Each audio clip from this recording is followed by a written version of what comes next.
The church hall overflowed with mourners dressed in black lace and flowing igbatas. Chandeliers glimmered above, casting golden light over the polished coffin placed in the center. Soft drums beat slowly outside, and women wailed in low voices. At the front row sat Chief Obinna Okafor, tall and broad, his deep brown skin framed by a clean-shaven head. His sharp jaw was tight, his eyes red but dry. A billionaire tycoon, he wore a black kaftan with gold embroidery at the edges, his gold wristwatch peeking as he clenched his fists. Beside him sat his eldest son Chinidu, slim and tall, dark-skinned with short curls, wiping his eyes with a white handkerchief. His two sisters, Amaka and Ngozi, both dark brown-skinned and elegantly dressed in black gowns, leaned on each other, sobbing quietly. The priest cleared his throat. "We are gathered here to bid farewell to Madame Adiz Obinna, a wife, a mother, a woman of virtue." The crowd murmured their assent. Some dabbed tears, others bowed their heads in silence. Just as the choir rose for the hymn, the church doors burst open. A young maid stumbled into Nkechi, about 22 years old, slim and petite, her chocolate-brown skin covered in dust, her wrapper loose and torn from rushing. Her natural black hair was tied in a rough bun, sweat dripping down her face. Her bare feet slapped against the marble floor as everyone gasped. "Stop!" she screamed, her voice echoing under the high ceilings. Heads turned. The drummers outside went silent. The priest froze mid-chant. Nkechi staggered forward, her arms trembling, her eyes wide with desperation. She pointed at the coffin. "She's not dead." A murmur of shock swept the room. Chief Obinna rose slowly to his feet, his imposing figure towering over the pews. His voice thundered. "What nonsense is this?" Gasps rippled again. The maid kept walking, her hands shaking but her voice firm. "I swear before God, Madame Adiz is not dead. She's alive." The crowd erupted into chaos. Some laughed nervously, others shouted at her. Amaka clutched her father's arm. "Papa, throw her out. How can she say such a thing on Mama's funeral day?" But Nkechi pressed on, her voice breaking with urgency. "Chief, everyone here may think I am mad. But I washed her, I dressed her, I served her. I know Madame Adiz's body. She is not gone. Please, open the coffin. Please." Silence fell. The priest exchanged a troubled glance with the family. Chief Obinna's dark eyes narrowed like blades. And then he growled, "Guards, remove this girl." Two tall security men in black uniforms, their muscular frames cutting shadows across the hall, began to march toward her. But Nkechi fell to her knees right before the coffin, tears flooding her brown cheeks. "If you bury her today, you bury her alive." The entire hall gasped in shock, murmurs rising louder, the hymn forgotten. The hall was in uproar. Mourners rose from their seats, some pointing fingers, others whispering furiously. Women clutched their wrappers. Men shook their heads in disbelief. The slow drumbeat outside stopped completely. Only the echo of Nkechi's desperate cry filled the church. Chief Obinna's chest heaved as he glared at the maid. His ebony brown skin gleamed under the chandelier, sweat trickling down his temples. His fists trembled as if holding back fury. "You dare!" he thundered, his deep voice shaking the hall. "On the day of my wife's burial, you, a mere servant, stand before me with this insult?" The priest tried to calm him. "Chief, please, let her explain herself." "Explain what?" Amaka shouted, her tall, slim frame shaking with rage. Her brown skin glistened with tears, her carefully braided black hair swaying as she pointed at Nkechi. "She has gone mad. She wants to disgrace us in front of the whole village." Ngozi, younger and round-faced, sobbed harder, clutching her sister's hand. "Please, Papa, let the guards take her away." But Nkechi, still kneeling, raised her trembling hands. Her petite frame shook as she cried. Her chocolate-brown skin was streaked with sweat and dust, but her eyes blazed with fire. "I am not lying," she cried. "I touched Madame Adiz this morning. I cleaned her body. Her chest was still warm, her lips still soft. She was not gone." Gasps spread again. One of the engineers who had known the family shook his head. "It's impossible." Doctors confirmed her death. Yes, another voice chimed in. Even the hospital issued a certificate. All eyes turned toward the man in a gray suit who now stepped forward, Dr. Emeka, the family's longtime physician. Tall and lean, with cocoa-brown skin and graying hair at the sides, his glasses gleamed as he adjusted them with confidence. I personally confirmed Madame Medee's passing, he said, his voice steady.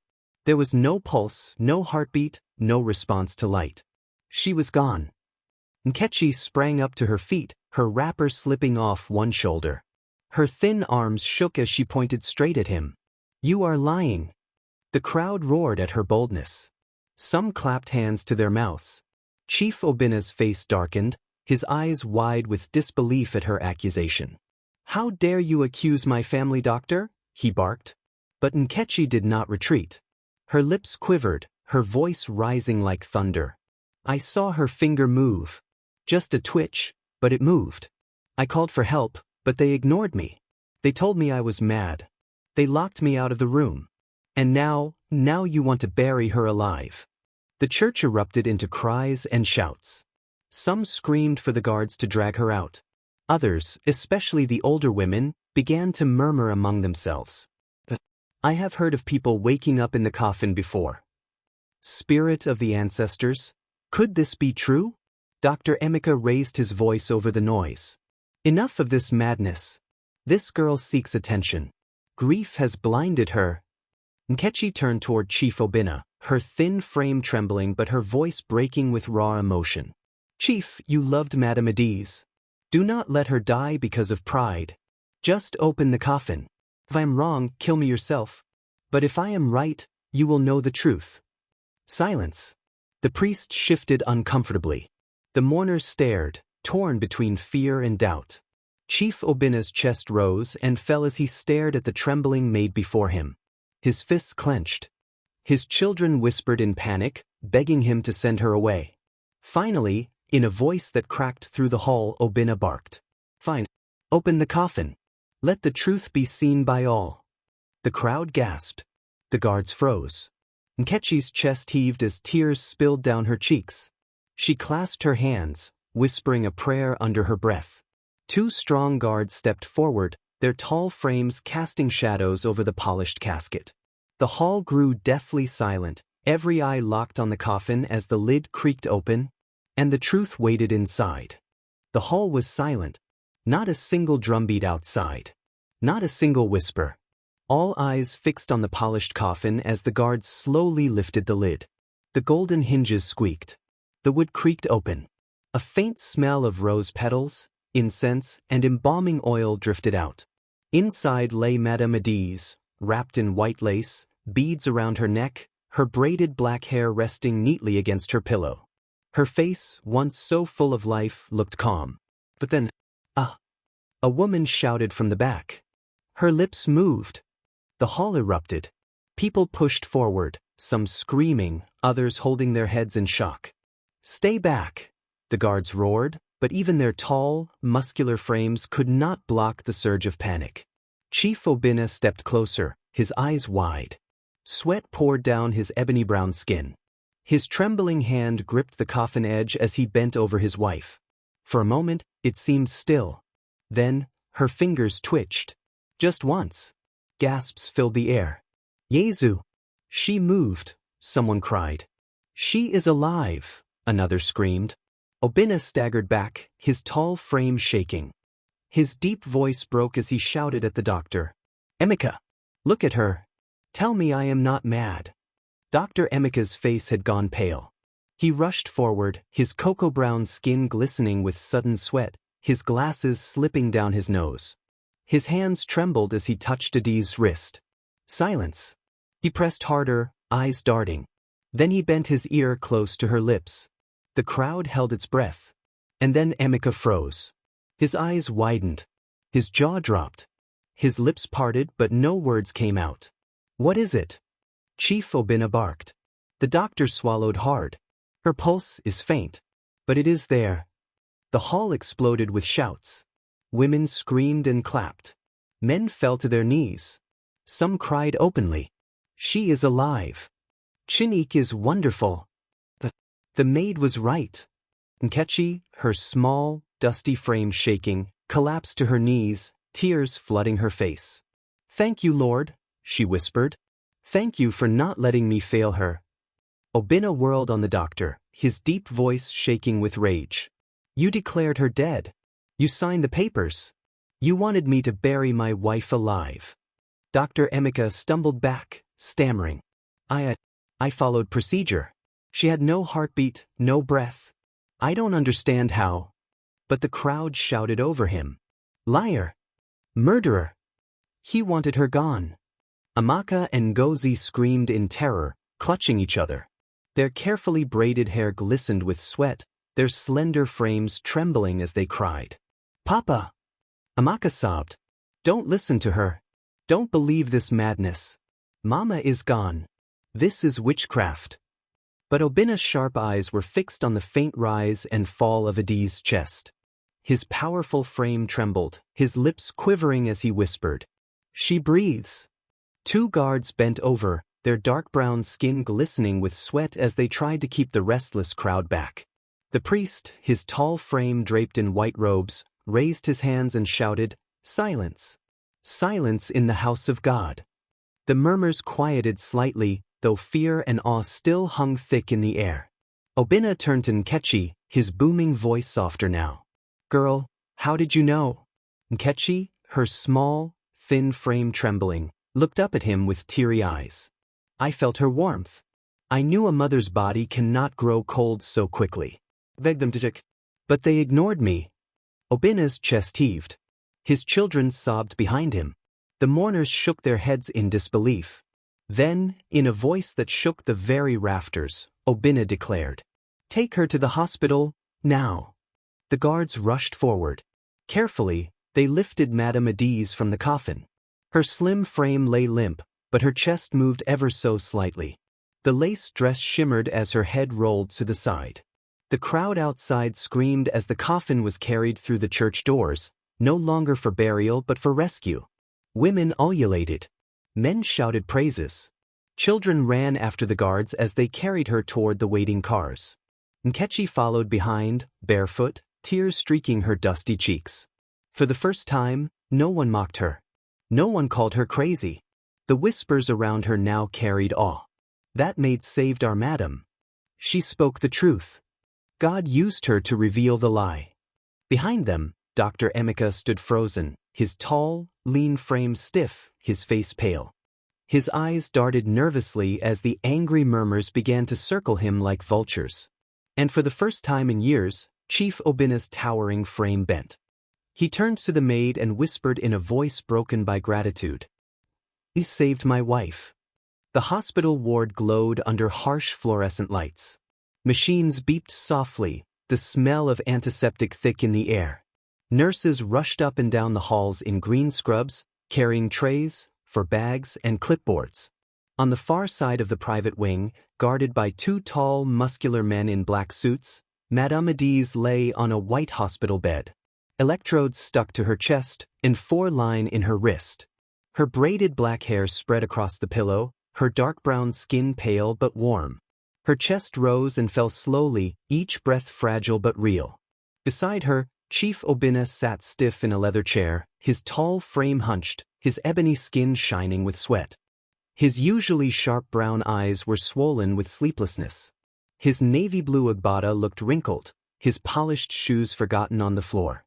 He held her hand tightly, whispering words only she could hear.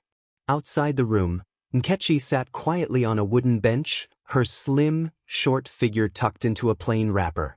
Her dusty sandals dangled loosely from her feet. She clasped her rough hands together, praying silently.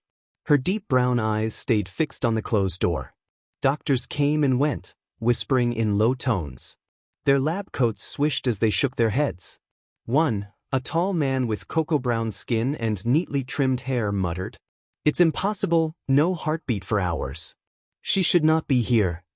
Another, shorter with round glasses and lighter brown skin, whispered back, "Maybe she was poisoned, maybe she was drugged. I don't know, but this is not ordinary."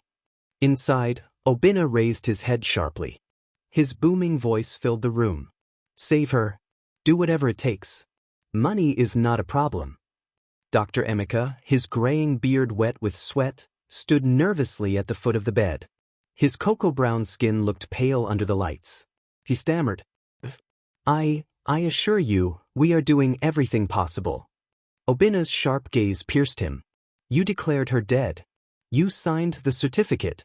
If my wife dies again in your care, his voice trembled with rage, not even God will save you from me. Emeka swallowed hard, nodding. Yes, Chief. Yes. Behind them, Amaka and Ngozi stood close together, their young, slim frames wrapped in expensive lace dresses. Their carefully braided hairstyles were perfect, but their faces were streaked with tears. Papa, Amaka sobbed, her lighter brown skin shining with sweat. This maid, this girl, she bewitched Mama. This is not normal. Yes. Ngozi added, her voice shrill. Papa, she's poor. She wants to use Mama's name to climb into this family. Don't trust her. Obina's furious eyes snapped toward them. His tall frame rose from the chair like a shadow. Enough. His deep voice thundered across the room. You will not insult the girl who saved your mother's life. Without her, today would have been Adi's burial. The girls froze, fear flashing across their faces. From the hallway, murmurs rose. Businessmen in fine kaftans, relatives in bright Ankara wrappers, and elders with gray beards gathered in small groups. Their voices buzzed. Who declared her dead? The doctor must answer. This is shameful. Or maybe someone wanted her dead. The whispers spread like fire. A heavy door slammed open. A tall man in his 50s entered, wearing a dark suit, his ebony skin smooth and his posture rigid. It was Chief Okeke, Obina's longtime business rival. His sharp eyes scanned the room, a cold smile on his lips. So it is true, Okeke's voice rang. The great Madame Adiz lives, after being buried alive. Gasps followed him. Some bowed respectfully, others turned away in disgust. Obina rose to his full towering height, his jaw tight. This is no place for your mockery, Okeke. But Okeke smirked. Mockery? Caution. This incident will not just shame your family, it will destroy your empire. Investors will say the Obina household is cursed. And when they do, who will they turn to? Me. The hall exploded in murmurs. Some nodded, some gasped. Nkechi, trembling on the bench, rose slowly. Her small frame looked fragile, but her voice carried strength. Chief, she said, addressing Obina directly, this is not the time for enemies to fight. Madame Adiz needs peace, not war. Okeke's sharp eyes cut toward her. His lip curled in disdain. And who are you? A maid? Do you think you have the right to speak here? The crowd murmured again. Some snickered. Others frowned. But Obina's booming voice silenced them all. She is the only reason my wife is breathing. From today, Nkechi is not just a maid in this house, she is family. Gasps spread like wildfire. Amaka and Ngozi cried out, Papa, no. But Obina raised his hand. His tall frame glowed under the hospital lights as his deep voice thundered. Respect her or leave my house forever. The room fell silent. At that moment, Madame Adiz stirred faintly on the bed. Her thin lips parted, her voice weak but clear. Nkechi. The girl froze, tears streaming down her cheeks. She rushed to the bedside, kneeling as she clutched her madam's hand. My child, Adiz whispered, her weak eyes fluttering open. You saved me, you saved us all. The hall filled with sobs. Even some elders wiped their eyes. Okeke's smirk vanished. His cold eyes narrowed as he turned sharply and left the room. His footsteps echoed like thunder down the corridor. Behind him, whispers grew. Did you see? Madame spoke. She called the maid her child. Maybe it is true, God sent this girl. And in that hospital ward, where death had nearly triumphed, hope began to bloom again. The next morning, the compound of Chief Obina's mansion in Abuja buzzed with restless voices. The gates stood wide open, cars honking as wealthy relatives, journalists, and curious neighbors pressed inside. The air smelled of dust, perfume, and tension. The once quiet marble courtyard now looked like a political rally. Men in fine igbatas with golden embroidery stood in corners whispering, women in expensive lace wrappers fanned themselves as they gossiped, and young men in suits clicked their phones, recording every movement. In the center, Chief Obinna appeared at the balcony. His tall, broad figure in a spotless white igbata commanded attention. His ebony-brown skin gleamed in the morning sun, his neatly trimmed black beard sharpened his features, and his brown eyes burned with fury. "My people," his deep voice rolled across the courtyard. "You have heard lies. You have seen confusion. But today, the truth will be spoken in this house." The crowd roared, some clapping, others murmuring anxiously. Below, Amaka and Ngozi stood stiffly in their flowing gowns of bright ankara, their carefully braided hair shining, but their faces pale with worry. Their slim frames trembled as eyes darted toward them. They whispered to each other, "What if Papa knows? Keep quiet. Don't let it show." Nkechi, dressed in a simple clean gown, stood humbly behind the chief. Her slim, short figure looked fragile, but her deep brown eyes glowed with courage. The murmurs rose as people pointed toward her. "Is that the maid? The one who stopped the funeral? She looks too ordinary." But Madame Adi's weak voice, carried on by a microphone from inside, silenced them. "Yes, that is the one to save my daughter." The crowd gasped. Tears sprang to some eyes. Others shook their heads in disbelief. Suddenly, a black SUV screeched into the compound. The doors flung open, and Chief Okeke stepped out in a dark suit. His tall, lean frame carried arrogance. His cocoa-brown skin glistened with sweat under the heat, and his sharp eyes scanned the crowd like a predator.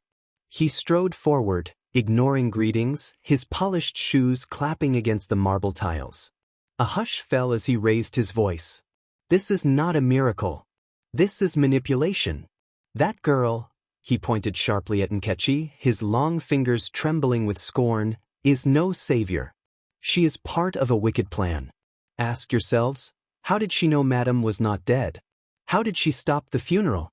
Unless she was the one behind the poisoning in the first place." The courtyard erupted. Gasps, screams, curses filled the air. Women clutched their wrappers tighter, men shook their heads. Obinna's eyes flashed like fire. His tall frame descended the balcony, his white igbata flowing like a storm cloud. He stood nose to nose with Okeke. "You dare," his voice thundered. "You dare accuse the girl who gave my wife life? You dare bring your lies into my compound?" Okeke smirked coldly. "Truth is not always sweet, Obinna. But one day, everyone will see. She is hiding something. And when that day comes, even you will regret protecting her." The crowd gasped again. Some elders in brown flowing gowns stepped forward, their gray beards shaking as they raised their hands. "Enough!" Elder Naji's cracked voice rang. "This quarrel shames us all. Chief Obinna, Chief Okeke, control your anger. Let us not turn this into a battlefield." But the damage was done. Murmurs grew louder. Some now looked at Nkechi with suspicion. Her small frame shook, her brown skin glistening with sudden sweat, her braids sticking to her damp forehead. Inside, Madame Adiz weakly tried to rise, her slim arms trembling. No, she is innocent." But her voice faded, drowned out by the noise. Obinna raised his hand high. The crowd quieted. His face, dark and stormy, glistened with sweat under the sun. "Listen to me, all of you," his voice cut through the air. "Until I breathe my last, this girl will never be accused, never be touched. She is my child, my daughter, my family. Whoever raises a hand against her raises a hand against me." The courtyard froze. Respect filled some faces, anger others. Amaka and Ngozi exchanged nervous glances. Later that evening, inside the mansion, the truth began to crack. In the quiet of their shared bedroom, Amaka paced restlessly. Her lighter brown skin glowed under the lamplight, her carefully plaited hair pulled tight, her lips trembling. "Ngozi, we have to stop her. If Papa continues like this, that maid will inherit everything. Do you hear me? Everything." Ngozi, seated on the bed, her slim dark-skinned frame bent forward, clenched her fists. Then we must act before it's too late. Before she destroys us. Their whispers carried venom, but they didn't realize a shadow lingered outside their door. Nkechi, her small frame hidden in the darkness, had overheard every word. Her wide brown eyes filled with tears, but also with a new flame, fear mixed with courage. As thunder rumbled in the night sky above Abuja, Nkechi knew the truth. Saving Madame Adi's life had brought her into a war she never asked for. And the enemies waiting for her were not strangers. They were inside the very house she had vowed to serve. The night storm had passed, leaving the Abuja skies washed clean. The mansion courtyard, which yesterday shook with anger and suspicion, now buzzed with an even greater crowd. Elders, officials, journalists, neighbors, everyone came, hungry for the truth. Chief Obinna stood tall in a dark royal blue agbada, his ebony-brown skin glowing in the morning sun. His deep eyes no longer burned with fury, they carried calm determination. At his side, Madame Adiz, now stronger, was seated in a wheelchair, her frail frame wrapped in a soft wrapper, her brown skin radiant with new life. And beside them stood Nkechi, the poor maid who had stopped a funeral. She wore a simple but clean white dress, her slim frame standing straighter than ever. Her deep brown skin glistened with the glow of courage, her neatly plaited braids framing her youthful face. For the first time, she looked less like a servant and more like destiny's chosen. The crowd hushed as Chief Obinna raised his hand. Yesterday, lies were thrown like stones. Today, truth will rise like the sun. Gasps spread as two policemen led forward Chief Okeke, wrists bound in iron cuffs.